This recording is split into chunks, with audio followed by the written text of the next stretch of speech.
a series of webinars that we have been conducting for knowledge, for spreading of knowledge as well as discussion on some critical topics in the area of construction.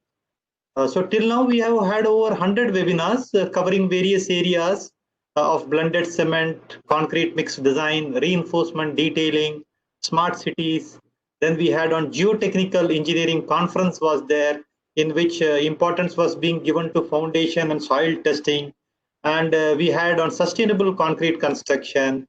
And then we had a program by BIS personnel also on NBC 2016. So that way, if you see, we had various programs, and all these programs, some of them are niche areas, like say, for example, concrete for water retaining structures, and some of the codal provisions that have been amended in the recent past. I'm sure that this series of webinars, which we have been conducting for the last few months, would have been of use to construction professionals. And today we have a very interesting topic on high performance concrete by Dr. Somnath Ghosh. But then before we go, let me just give you a brief of our activities, just a 5 to 10 minutes brief of our activities. We at Ramco Cements, we have our markets in both south and the eastern part of the country. In fact, we have our Kolaghat grinding unit in West Bengal, as well as our upcoming Odisha grinding unit is almost ready. So we are having a good presence in the eastern part of the country, thanks to the support of the construction professionals from the eastern part of the country who has placed the trust. And for the last decade, which we have been operating in that area, we have been able to make a mark. And we had several speakers from the eastern part of the country as well, especially from West Bengal as well as Odisha, many well-known speakers who had joined us on various topics. So again, we are very happy to have Dr. Somnath Ghosh here. But before that, let me just tell you that Ramco Cements Limited, which is having a capacity of 16.5 million tons per annum, and which is the fifth largest cement manufacturer in the country, we always give importance to the customers' feedback. And we always collaborate and we work closely with the customers. So when we were working closely with the customers, we had this interaction that one type of cement may not fulfill all requirements of concrete. So that's the reason why we have all types of cement. We have the ordinary Portland cement, we have the Portland Pozzolana cement, Portland slag cement, sulfate resisting Portland cement, as well as the rapid hardening Portland cement. Now, based on this, what we have done is that we have customized cement within the groups. Like say, for example, within ordinary Portland cement, we have the 43 grade, 53 grade, 43 grade infra, 53 grade infra. Now, this 43 grade infra and 53 grade infra are used for concrete with higher slump retention. So we had customized the cement for the specific applications of concrete. Then when we saw that there were a number of precast units, we had Ramco Superfast for usage of precast units like solid block, hollow blocks, paving blocks, because which is having a different way of casting. So we had that. And of course, all of us know that both blended cements, Portland Pozzolana cement and Portland slag cement, is widely used in almost all the construction sites because of the durability perspective. So within Portland Pozzolana cement, we have the Ramco Supercrete cement, which is specifically used for concreting, the Ramco Super Grade, the Ramco Super Fine, again, which is specifically for concreting. So we have these types of cement, and then within Portland slag cement, we have the Ramco Samudra, and we have the Ramco Super Steel cement. So these are the different varieties of cement which we have made. And what we would urge all the construction professional is that rather than going by the type of cement, it is very important to define the properties of concrete in terms of slump, in terms of compressive strength, in terms of durability. So there are so many parameters of concrete that we can define before starting a concreting work. And that kind of definition and planning, and I'm sure, would go a long way in resolving all the problems that the concrete engineers or technologists are facing at site. So it all goes without saying that the proper planning is what is required for everyone. So that is very important. Now, without that, I think we cannot use the right type of cement. So the first and the foremost thing is that have a questionnaire, have a checklist on what kind of cement we need to use based on the concrete requirements. So that is very important. Now we have a Ramco Research and Development Center, a research center at Chennai, which is exclusively used for testing of cement, blending materials, and concrete mix design.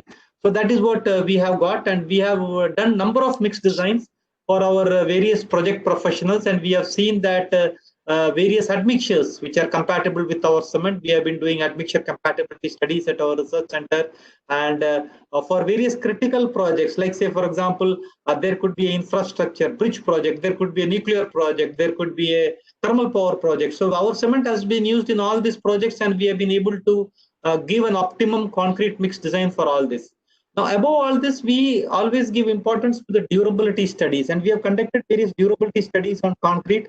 The most common being, as all of you know, the RCPT test, the rapid chloride penetration test, as well as the DIN water permeability test for checking of permeability of concrete, thereby indicating the durability itself. And we have had a lot of collaboration with construction professionals like L&T, ITD Cementation, and various projects in the eastern part of the country, which has enabled us to customize cement for various projects. So that is all about our initiatives that we have been taking, and I am sure that construction professionals would find it very interesting to interact with our MACE engineers on all these areas of concrete. And we have a full-fledged MACE division, the technical services division, which goes to all the construction sites and ensures that the concrete is of good quality, helps them in making it by the use of relevant instruments. Like we have the slum cone test, we take the cubes for checking the compressive strength, and we also have the rebound hammer test. Now it gives me great pleasure to introduce the speaker of the day, Dr. Professor Somnath Ghosh, who is here with us to speak on high performance concrete. He's an academician, BE, MTech, PhD, MBA, MI Structural Engineering, London. He's serving civil engineering. He was serving civil engineering department of Jadavpur University for the last 38 years. He served as a full-time professor since 1993. Dr. Ghosh has served as Dean of the Faculty of Engineering and Technology of Jadavpur University. He has successfully guided a number of students for their PhD thesis and ME thesis. He has acted as expert member on several occasions for CSIR, AICTE, UGC, IIT, NIT, and other institutes. He has contributed significantly in the area of high performance concrete, geopolymer composites, and FEM analysis of concrete structures. Apart from his research activities, Dr. Ghosh has demonstrated his technical skill by acting as a consultant on a number of occasions for PWD, KMDA, KMC, HSCL, NBCC. Repair and restoration techniques adopted for around 250 earthquake damaged structures of Kandla Special Economic Zone through his expertise deserves a special mention. His skill in computer-aided structural analysis has been demonstrated through the design of a Buddha statue of 52 meter tall on the top of a hill at Namchi in Sikkim, a cricket stadium at Guwahati, a 22 meter high horse statue at Imphal. His selection as the country head of a division in a multinational company at Nigeria speaks volume about his administrative as well as academic skills and expertise. He has gained a valuable administrative experience during his stay in Nigeria and also by serving as a consultant at national level for a long period of time. Dr. Ghosh has contributed immensely both in academics as well as in practice through his activities, and also gained a good amount of academic, industrial, and administrative experiences, and he has become popular personality among the professionals. So that is Dr. Somnath Ghosh to all of us, and we are sure that we would be having number of takeaways because of his both practical as well as his academic experience. So I would request all the audience to pay attention, and you can always chat through the chat box. Please leave your comments and any questions which are there, we would be taking towards the end of the talk. So we wish all the participants a very healthy knowledge session for today evening. Over to you, Dr. Somnath Ghosh, sir, for your presentation. Thank you so much for joining us. Good evening, Anirban, Good evening, sir. and also Suraj. For this particular presentation for a long time. I was not getting time. Anyway, today actually I'll be discussing on high performance concrete for 21st century. Why I have mentioned 21st century? It is basically, you know about concrete technology for a long time. And, Mr. Pillai told you about different types of cement, its use, all these things. But frankly speaking, what is the need for today's world? That why we need high performance concrete. What is that? And what is the complexity of that particular product? So all these things, I'll try to discuss to you, because you all professionals, if you know the ins and outs of this particular technology, then you can develop on it, and in future it will be much better. And I hope that this particular discussion will be helpful to you. So with this, I would like to formally start the presentation. And the high performance concrete, when you are talking about, you are not talking about only strength. You are not talking about workability. It is obviously ductility and durability. Those who have got their degree in 80s or before that, they never thought that the ductility aspect, durability aspect will be discussed in detail in future. And now, we have reached to that stage. We can, easily describe ductility, durability, and depending on the requirement of the particular structure, we can develop all these 4 parameters. Now, before I go to the, some kind of experimental results, some kind of application in the industry, the results and graphs and all these things, I would like to first tell you about this particular material, means concrete, and especially high performance concrete, and what exactly we have to keep in mind so that we can achieve this kind of material, because we are saying high performance concrete, not only concrete. It's not ordinary concrete. So, the important aspects are, durability and permeability. Nowadays, everywhere, that the pumping is very important, because if you construct a very high-rise building, you cannot take the concrete on head. You have to use the pump. The pumpability is a very important aspect. Shrinkage, it is very, very important. It was every time, we discuss about shrinkage. Heat generation is also important. And I tell you, this permeability and durability I have taken together. Why? Because I personally think that these two are linked. You cannot, isolate durability without permeability or permeability without durability. These two are linked. So I'll come to this point one another. So you see that when you are talking about durability and permeability, try calcium aluminate and the calcium hydroxide. These are very important things. These are present in cement, and alkali silica reaction, which is possible in concrete. Now you see, if you have to,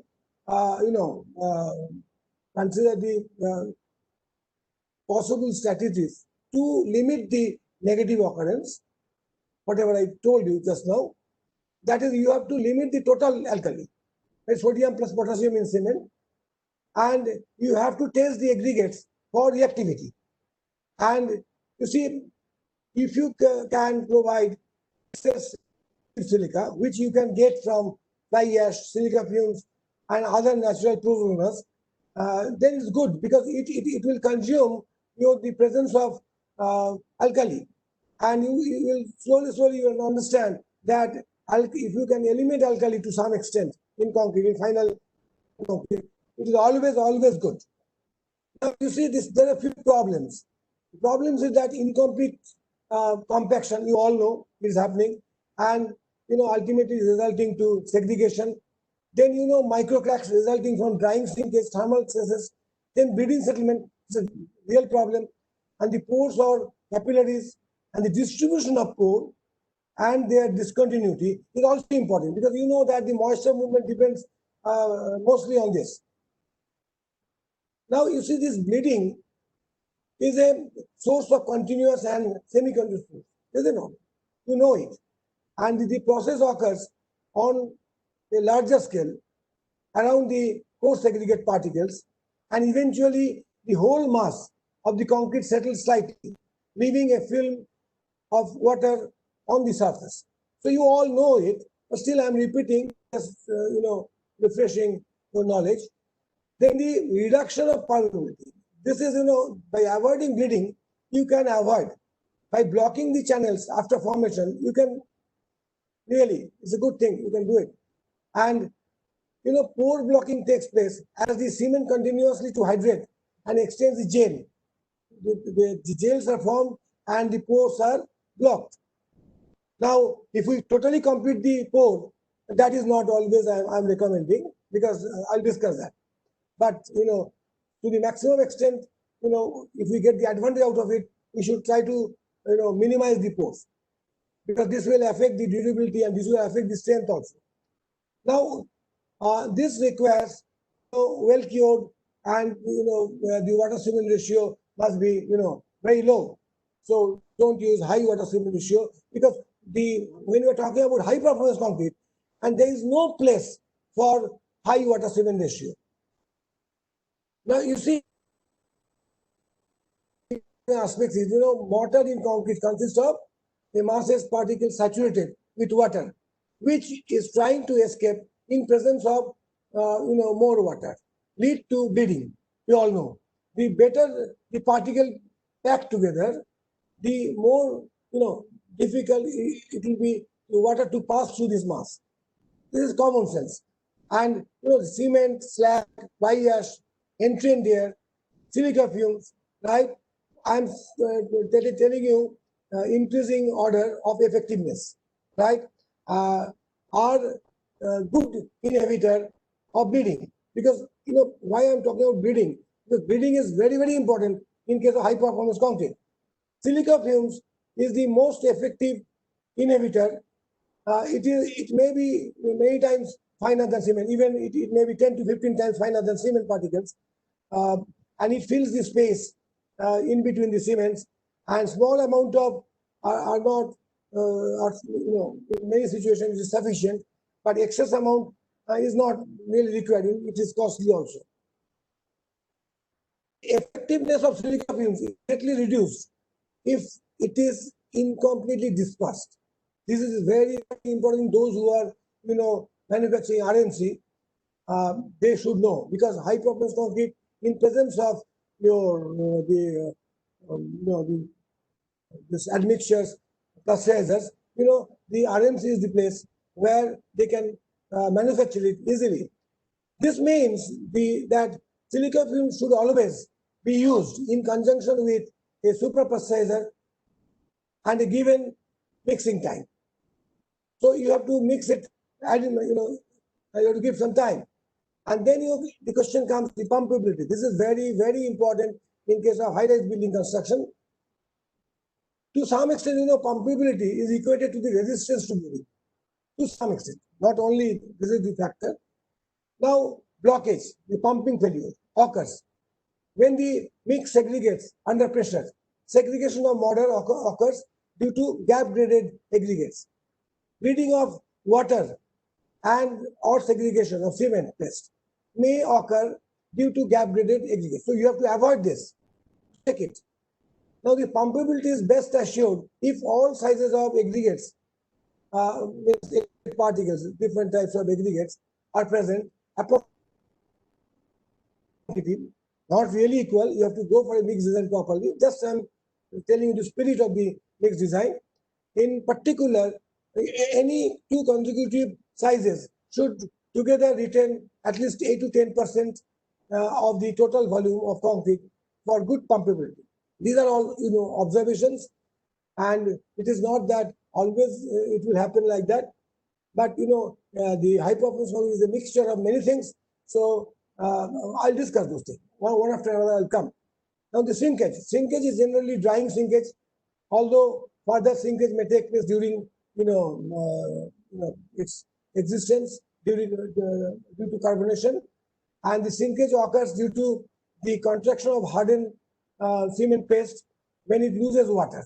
The contraction is assisted by the aggregates in the cement, equally, especially the coarse aggregates.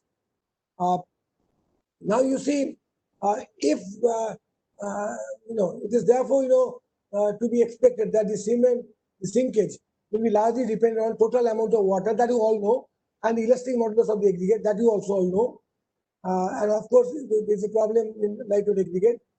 And many coarse aggregates which are subjected to moisture movement, that is also a problem. And another influence is your presence of gypsum. Gypsum, that is very important. We have to use it in a controlled manner.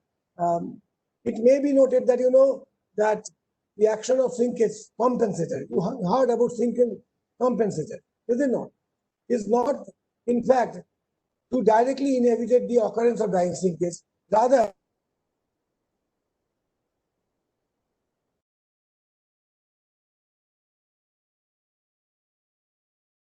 the normal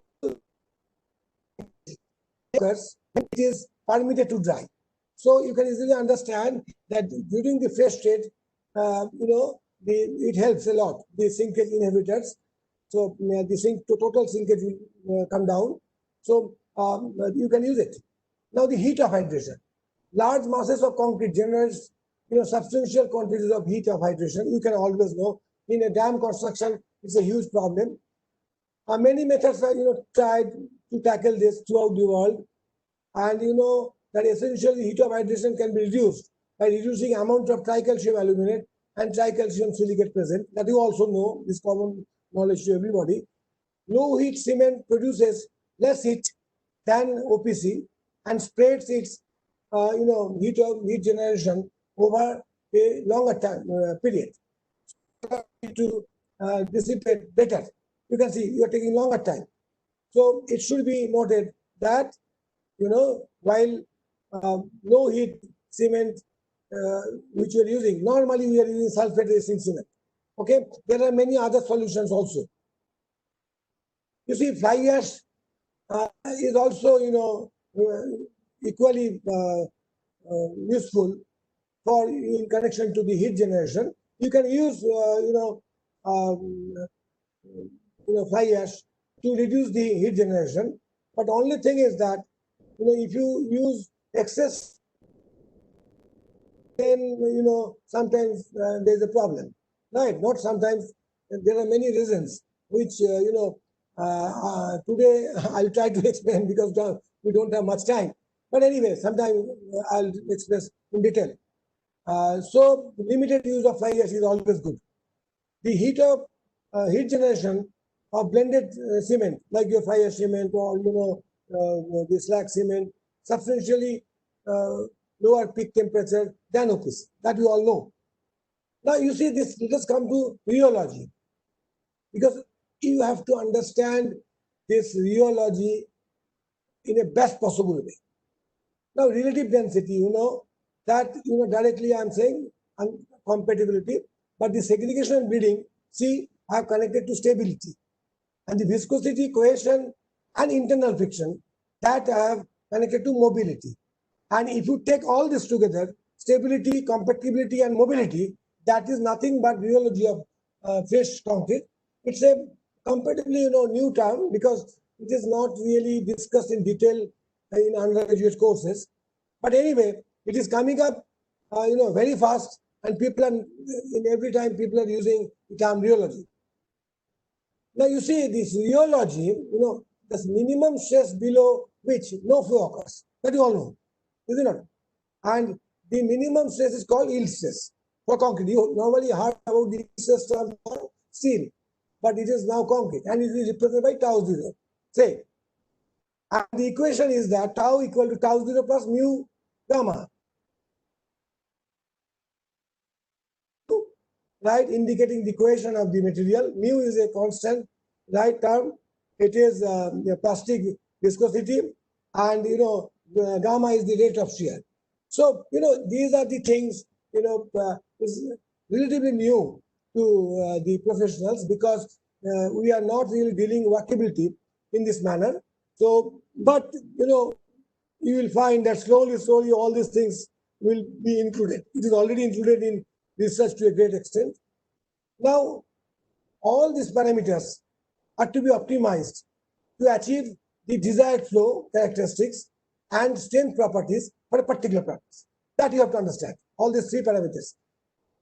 This is possible by designing mix using different types of conventional and non-conventional ingredients including chemical admixture, pasteurizers, and super pasteurizers. You see, we have in our department, we have rheometer, and we are regularly using it for this kind of measurements of all these typical 3 parameters, and then we try to analyze that exactly what is the status of the fresh concrete, and that is very, very important on the point of view of placing at site and compaction, and later on its performance when it gets hardened. So this is very important. But today I'll not go in detail about the experimentation part of rheology. That someday we'll discuss. Now, new generation concrete, as you all know, that nowadays, as the pumping is very popular, pumped concrete is very popular, so self-compacting concrete is very popular. So if you pump the concrete to the highest level, maybe a 20-story building at the highest level, you cannot carry the concrete on head. So what will happen? The concrete will reach there, and it will flow through a pipe, and this concrete, it will be distributed throughout the farm, and ultimately, due to its own weight, it will be compacted. So no compaction is required from outside. No compaction is required from outside with any vibrator or anything else. And if you finally check it, then you will find it is much, much better than this conventional concrete. And at the same time, you will be able to achieve very high strength and durability, ductility, and all these things. So this is the area. It is coming. It is already people are using it, but in 21st century it will be extremely popular with definitely other kinds of concrete also coming. I'll come to that. Now you see this faster construction. You can pump it, so you can do it fast. The reduction in manpower, then better surface finish. Then you can easily place it, and your vibration requirement is not there, manual part, and the improved durability. And obviously, if you are not using vibrator, then there is no question of noise. Now you see there are 10 different tests which American Concrete Institute they recommended. These are the tests. I'll not go in detail of this test because I don't have much time, at least for today. That is, these are the tests. I'll just read out the SLAM flow, then T50, then gearing, then V panel, and another V panel with another kind of setup, L box, U box, Pill box, and all this. And we have all these things in our laboratory, and you will find it in the premier institutes also. So it is not that very new to us. We are also working on self-compacting concrete. Now these are the 4 typical tests we normally do for consultancy, because many companies are coming to us for consultancy. These are the 4 tests we believe that if we do it and recommend them some mixed proportion for this self-compacting concrete, I think it is sufficient, and it is done for several companies. It's successful, and this is the kind of thing I wanted to show you, but probably Mr. Pillai will be giving me not more than another 15 minutes. So let me try how much I can cover. Now you see the SLAM flow test, that I can demonstrate later on sometime if I get time. And then similarly the V funnel test, right? This is also easily conducted, one can conduct. And then gearing test, you can easily conduct. You see that how the concrete is flowing through the reinforcements. That's why this kind of setup is very important to understand it. And there are some other tests, U-box test. These are also very important. And I'll not go in detail because if I go try to discuss the detail of all the tests, then I'll be trapped. A lot of time will be taken, and Mr. Pillai will be unhappy. I have to complete within the time frame. So you see, the acceptance criteria, though it is not in the Indian code, it's coming. It's coming. It is under developing stage. You see, the SLAM flow, which I told you, this is the filling ability. T50 SLAM flow is also another test of filling ability. Gearing, it is that I've showed you. that passing ability, B funnel is the filling ability, then B funnel at T 5 means 5 minutes, this is segregation, and the U box is also passing ability, right? So the American Concrete Institute, they have recommended maximum value and minimum value. So if you cross this maximum limit and the minimum limit, then it will be a problem, right? So you can easily understand that you have to fulfill this. You have to fulfill these criteria, because unless you fulfill these criteria, then you will not be able to say that it is fully self-compacting concrete. So these are the criteria, very, very important. Now you see, if you take, you have taken some mixes, different mixes, FA1, FA3, FA, like that, many. And then CG, GL, in the vertically, you can see mix ID. And this cement, fly ash, GGBS, all this fingerprints, metacolin, like that, the sand, coat segregate, and then the super processors and the viscosity modifying admixtures. These are also very, very important, because when you will be working with low water cement ratio, viscosity modifying admixture will help you like anything. The concrete which you are normally getting without, viscosity modifying admixture, at a particular water cement ratio, and if we viscosity modifying admixture, it lasts like a fluid, just like a fluid. So, that's why it can flow, and there is no segregation, because we have adjusted the different quantities, properly, so that the cohesion, is there. So these are the things. After that, you see that whatever the mix I have shown, slump is around 70. Then you see that the composite strength, it is just see 1 day, 3 day, 7 day, 28 day. You see, it is 73, 66, minimum 65. Because whenever we are talking about it, now you see previously the American Concrete Institute used to say that M40 is the minimum grade for high performance concrete. Now slowly they have increased to M50 after successful research in for this development technology. And now really they not only the American companies, other institutes, our Indian companies and other, they are thinking, why not is 65? So it is progressing very fast.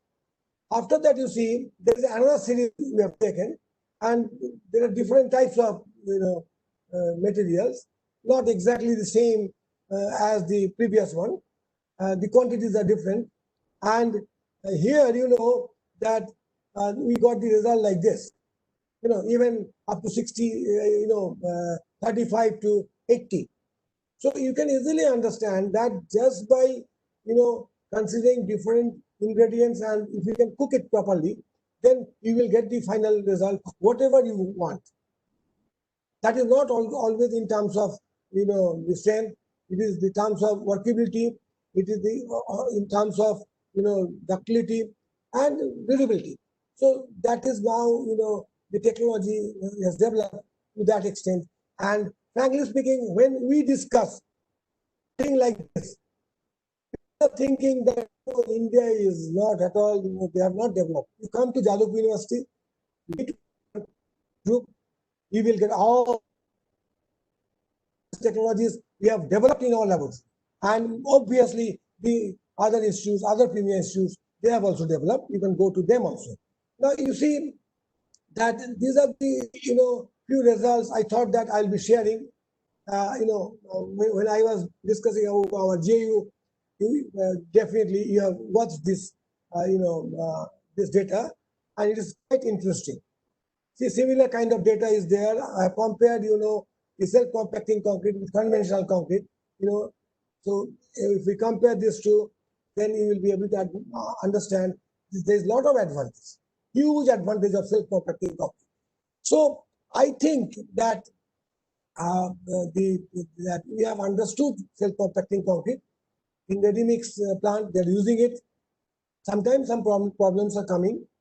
And that is also, when they mix it in the RMC plant, then it is fine, they have checked.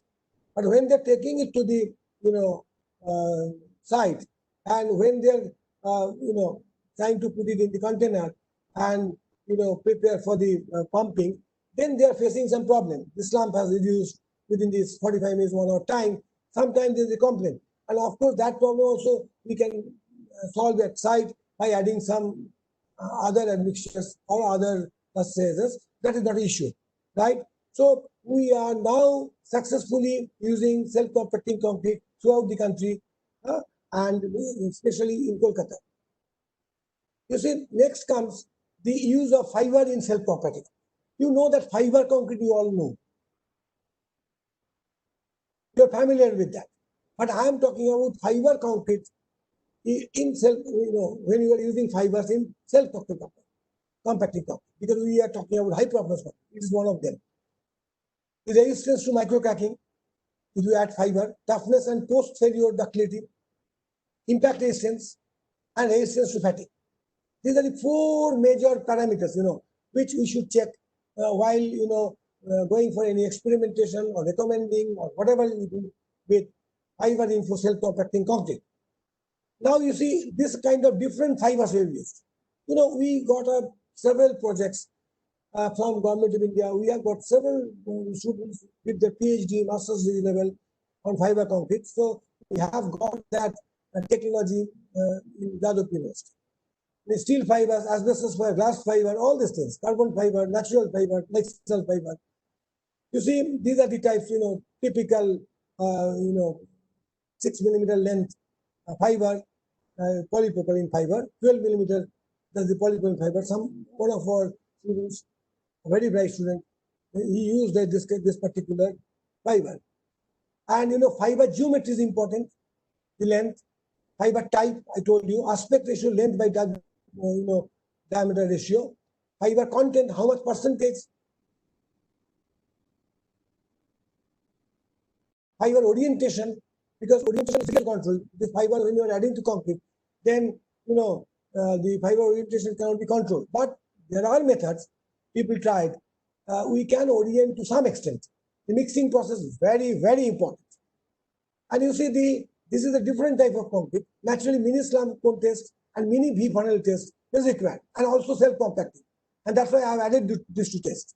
This is also, is available in our laboratory because our students, they worked on it. These are the typical 2 students of ours, master's, they are working. And these are the results we got. You see, in most of the cases, you can avoid bleeding. Just see the right, no bleeding, sometimes huge bleeding, like that. Whatever they observe. So the only thing is that I want to tell you that we can avoid almost totally the bleeding. So that is very important aspect. So this is the kind of finished. This looks. Sometimes people are saying that if fiber is added, the finishing is not good.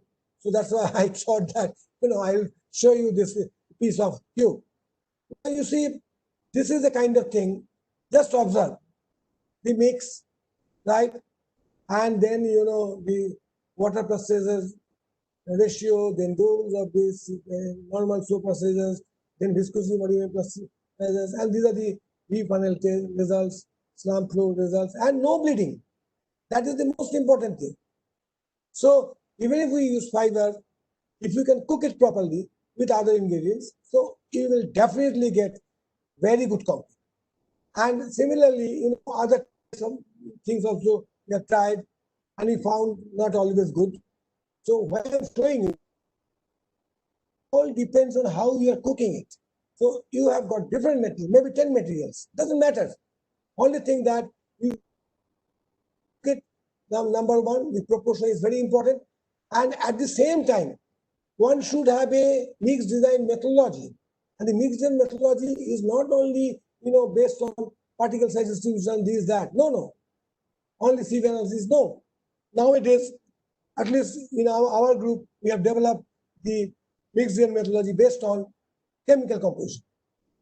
When we are using different things, then different types of reaction is taking place.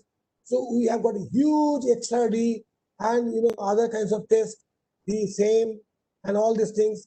and we are sure about the reaction, whatever taking place. So we have taken those things also in our mixed gen methodology, and we have published papers. And I think slowly, the mixed gen methodology is going to change based on chemical composition of the ingredients. Now you see, this is another kind of thing, the similar type of results. So this is a kind of fiber you have used. Just somebody is weighing it. You see. Now let me introduce you something about geopolymer concrete. You see, this geopolymer concrete, rather in many situations they are saying geopolymer cement, and I'm sure that the Ramco one day they will develop geopolymer cement. Maybe I don't know whether they are developing now also. So this geopolymer concrete, the geopolymer binders are synthesized by thermal activation of solid aluminosilicate source materials with an alkali metal hydroxide and silicate solution. Any alkali metal hydroxide, not all are same equally effective, and the silicate solution. And what you are doing, you are adding with solid aluminosilicate sources. That means, for example, fly ash. So if we do it by adding this hydroxide silicate solution with fly ash, you will be able to form the gel, and you have got the aggregates. So if you mix the concrete and if you do it properly, you will be very highly durable concrete, and also ductile concrete, and also very high strength. And this particular area, we have our department. I must say that if we are the pioneer, we can always claim that. And now also many people are doing it, but still, they are discussing with us when they are in problem. So we have at least our department has published more than 50 to 100 papers, good papers, on this particular subject. Now you see that, and also produced a number of PhD also, master's degree. So huge, though it is not that popular in the industry. It will come. Now people are getting confidence. 2 companies, they have already started manufacturing. So anyway, I'll come to that later on. You see, the main problem is that when you are manufacturing cement, then you are producing huge amount of carbon dioxide, and this affects, you can say global and the global warming. You can easily understand. This is so we have to avoid this. And you see that this greenhouse emission is dangerous for this global warming problem, right? And you are using limestone for manufacturing cement, and if you can do something else, and if you can save amount of limestone, it's good for the future. Now it is environment friendly. The synthesized from waste material, fly ash, and which you say GGBS, I'm saying GBFS, ground blast furnace slag, metaculene, silica fumes, rice husk, easy to manufacture, and the most important thing is high performance. If we develop, this, or develop means we have already developed, and we have produced geopolymer up to M80, and the strength wise and the durability wise, everything is good. But slowly it will be popular in the market. In US, in Australia is already popular. Now I'm watching the clock. We don't have much time, so I'm just skipping all this chemical part of it, and just skipping this, right?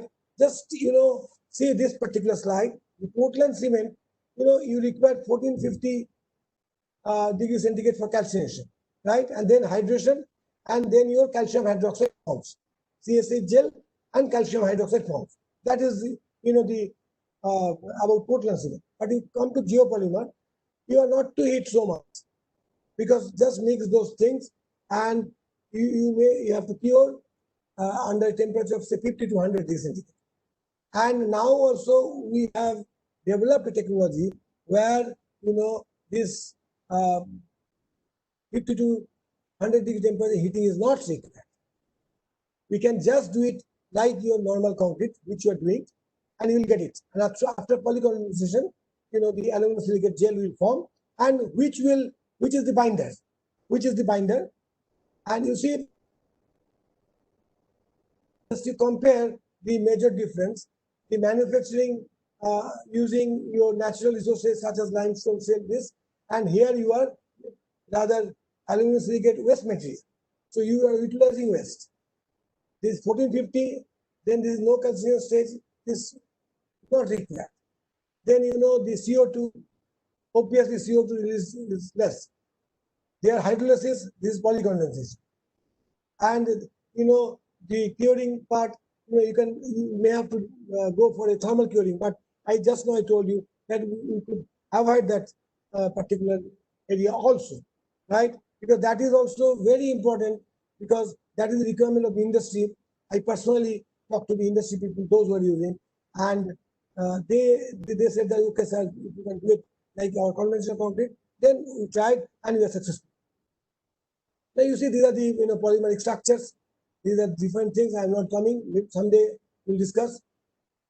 Now you see the simple production technology, and earlier development of higher mechanical strength, first curing. Because if you go for this heat curing, you will do it. That of course you can do it for concrete also. Very little drying shrinkage, low clip, extremely good resistance to sulfate, chloride, alkalis. This when you are adding fly ash, this total alkali, whatever the calcium hydroxide is consumed by. So there is no presence of alkali. So alkali cannot do any harm to the concrete. There is excellent resistance to fire. It can withstand that. There are many PhD students, they worked on it, and ultimately found that it is up to 1000 to 1200 degrees centigrade temperature. It is good. And the three-story is very good. And then alkali aggregate reaction and highly durable. So all these things are much better than the conventional cement because of the polymeric structure.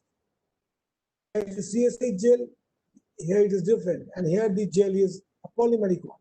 That is why you are getting the huge difference, and you are getting better concrete. Now you see that normally the concrete, we are getting from thermal power plant. Huge amount of fly ash is coming every day. It is increasing. Only 30%, 40%, I don't know, Mr. Pilla will be able to say, used in this cement manufacturing, construction, and the block title, etc. Where the other remaining part will go. So automatically, this is a choice, geopolymer. And you see that this fly ash, which is rich in silica and aluminum, has the potential for full utilization to use source material for geopolymer. Told you, but mind it, silica and aluminum. Fly ash is very rich in silica and aluminum. That's why it's happening. Now, this particular geopolymerization reaction, it's a multi-phase reaction, exothermic, and a bit complicated. When you add fly ash, it will dissolve, and after that, the polycondensation will start, and we will ultimately get the gel, and we will be able to produce a concrete. So I'm not going in detail. So these are the detailed things. I thought that I'll be able to share it, but I know that time 1 hour is not always sufficient, and it is not always good to discuss about all these things in a particular lecture. If we want to discuss something about reaction, we'll discuss only on reaction. That is not an issue, right? But I'm giving you an idea about it so that you can understand how good it is. So things I wanted to, I can discuss, but now it's not time. You see, this is a particular flow chart. If you really want to produce a very good geopolymer, then this particular flow chart you have to understand properly. So when any researcher is coming to us, we first give them this particular flowchart, and we, make them understand all this sort of, and they can take bigger step, right? So this is a very good table, which is useful to this geopolymer people. You see, these are the main parameters. If you use sodium hydroxide, then that more and more is important. Then this sodium silicate and sodium hydroxide ratio, that is important. Then sodium silicate and sodium hydroxide total divided by fly ash, or if you use some other pozzolanic material, that ratio is important. The most important is silica aluminum ratio, very important, and water geopolymer, solid ratio. This is also very important. So we have used, from Kolaghat, from Titagarh, mostly the fly ash we have used from there, and the activators we have collected from the industry. And fine aggregate and admixtures, we have used different types of admixtures, and in different proportions we have used it. This mix 1, mix 2, mix 3, like that. This is in detail, but it will take a long time to describe you all these things. But it is not that we have taken only one step. We have taken 10 steps, and we are trying to make it popular in the industry, and maybe another 5 steps is required from the industry people to make it a full success. And the research should go on, because always we want to produce better and better and better material. You see, mixing process, this is also sometime we'll discuss, and the specimens and all these things. This is the interesting card, the composite strength versus molarity. We have that. We have this card. This is our JU product, JU graph, whatever you say, because I am really proud of JU. And you see, the composite strength and the silicate and the hydroxide ratio, sodium silicate and sodium ratio, that is also important. But you see, at a particular ratio, it is giving you maximum. After that, this is coming down. There are reasons. So this is another, composite strength versus fly ash activator ratio. This is another composite strength versus, this water and this Na2O ratio. So these are the graphs, it is not one PhD student, not one master's student, huge. And we have developed all these things, and we can, advise other people. We are advising, and this is a typical graph. Very interesting. Silica aluminum ratio, I told you.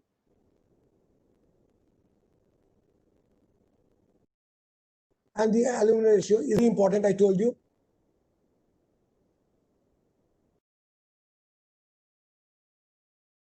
I use 2, go up, and this 45, 30, 15, these are the grade. These are the grade of concrete. So if you want M45, accordingly, you take that particular contour line type, and if you choose silica aluminum ratio 2, then what will be the approximate sodium, aluminum ratio that you will get. Now, with your other knowledge and other, mixing and all these things, you will be able to produce something, and through trials, you will be able to achieve also. So we have worked up to this, and all these things. It is not just particle size, this is that. It is all depends on chemical reaction which took place.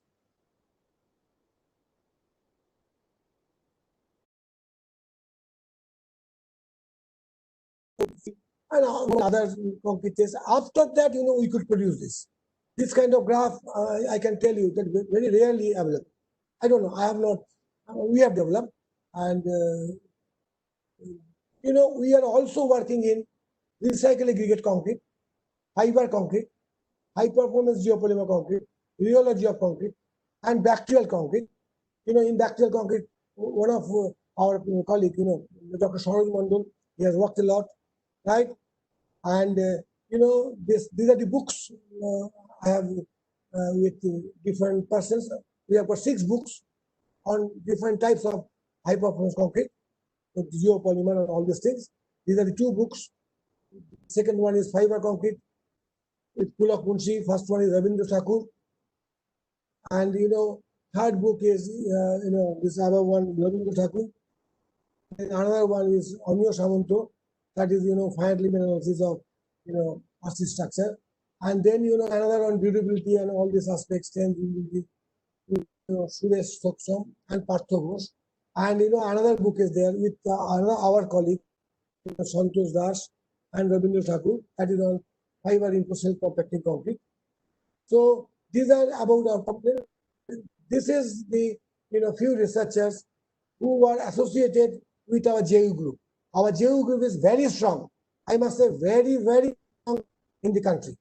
Then Dr. Sharil Mandal, Partho Ghosh, Rabindra Thakur, Dr. Pulak Munshi, Dr. Somen Saha, Dr. Amyo Samanto, Dr. Suresh Singh, Dr. Qureshi, Dr. Arundev Gupta, Professor Dr. Kollan Mandal, and then Dr. Devabrata Datta, Dr. Kushal Ghosh, Dr. Moinak Mollik, and Dr. Pankaj Mitra. There are other students also, because if I try to list out that, in that case it may cross 50. So that is the problem. Anyway, whatever I wanted to tell you in this particular webinar, I have already discussed that. The only thing that I must at least state this, that one should be never complacent, but should be ever alert for new problems, new solutions. Please remember this, especially those who are junior. And with this, to this session, thank you very much. Mr. Pillai.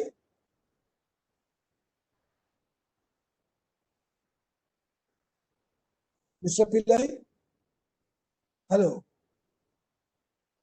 Can you hear me, Mr. Pillai?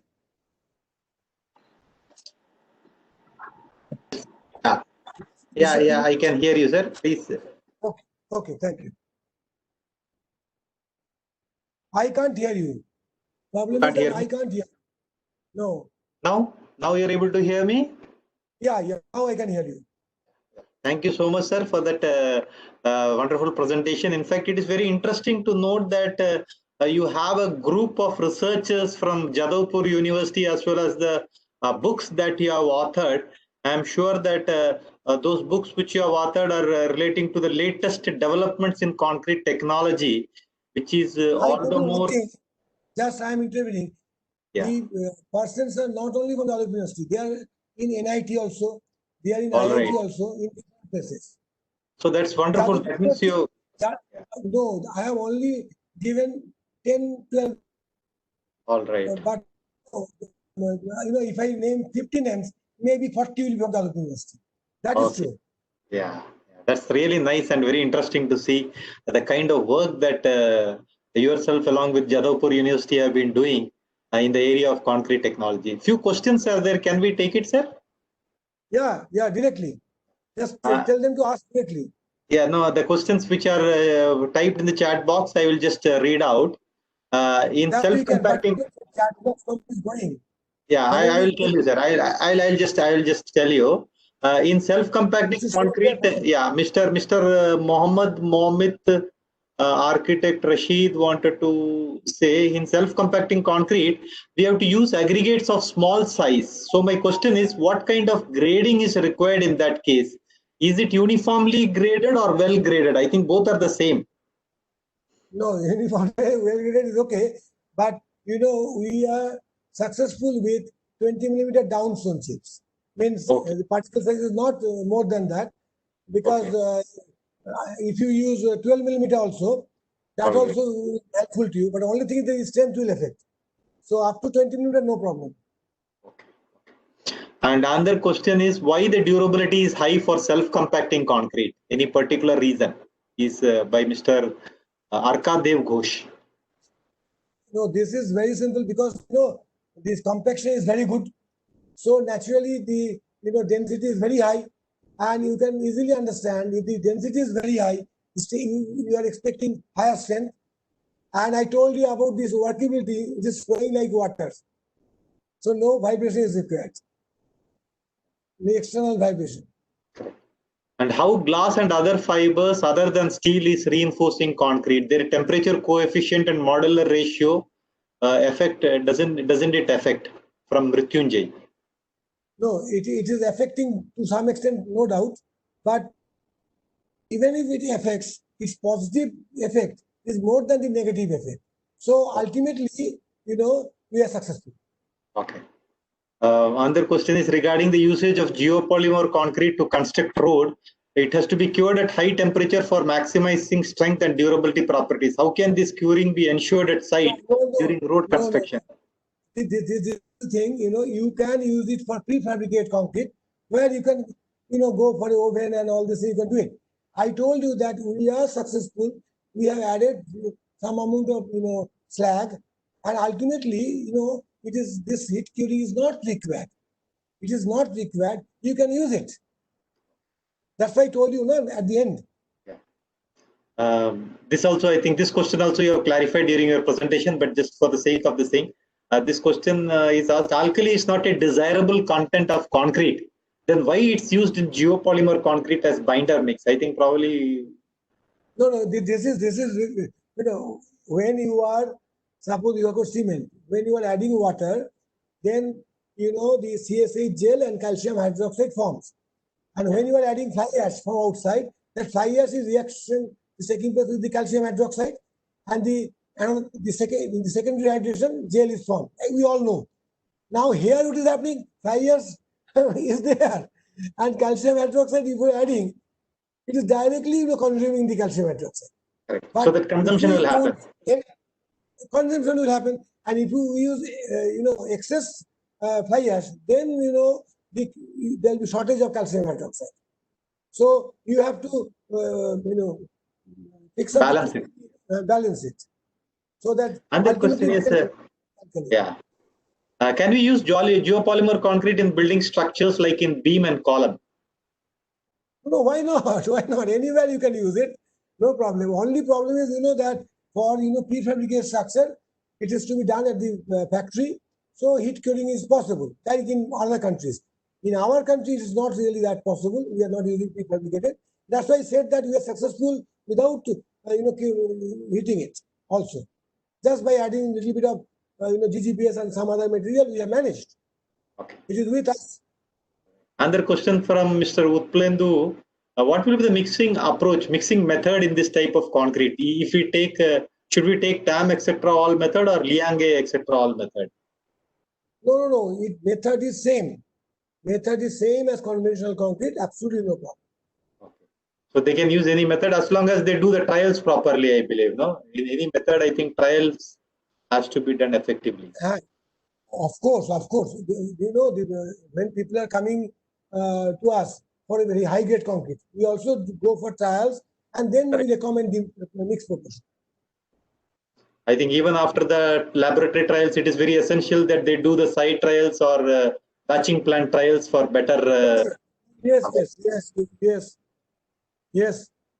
Thank you so much, sir, for that wonderful presentation. In fact, we are fortunate to have you as as the speaker for today, and I am sure that many of the professionals who have logged in will surely get back to us with any other questions if they have. And we would also encourage the participants to again look at the recorded this thing. Also, we are putting it on YouTube as well as Facebook Live. You can share it with your professional colleagues. And if there are any questions or queries, please direct to us. We would always forward it to the speaker for his comments. So thank you so much for having joined us, sir, today, this Saturday evening. And we are very pleased to have you. And thanks, Mr. Anirban Banerjee, also. Thanks, Mr. Anirban Banerjee, also for coordinating with Dr. Somnath Ghosh for having organized this talk. In fact, this is the order of the day, because the thing is that we need to look at the developments that is happening in concrete technology, especially for the budding civil engineers. I am sure that they would be excited, because there are so many possibilities, so many opportunities in the area of concrete technology. And as you rightly said, in the high performance concrete, geopolymer concrete, bacterial concrete, I mean, there are so many possibilities. I think all of us need to be excited about the kind of possibilities that are there for the budding civil engineers. And I'm sure that our country in the days to come would be adopting a lot of innovative methods. And this studies which you have done would lay the foundation for further applications in the area of concrete technology. So thank you so much, sir. Mr. Pillai, Yeah. you are a wonderful host. Oh, thank you so much, sir. Thank you. Thank you very much. Thank you. Thank you. Thank you. Thank you for joining. Stay safe and best wishes to all of you. And thanks to all the construction professionals. Thank you so much. So again, we log in on Monday at 6 p.m. for another webinar on concrete technology. Thank you so much. Thank you. Thank you.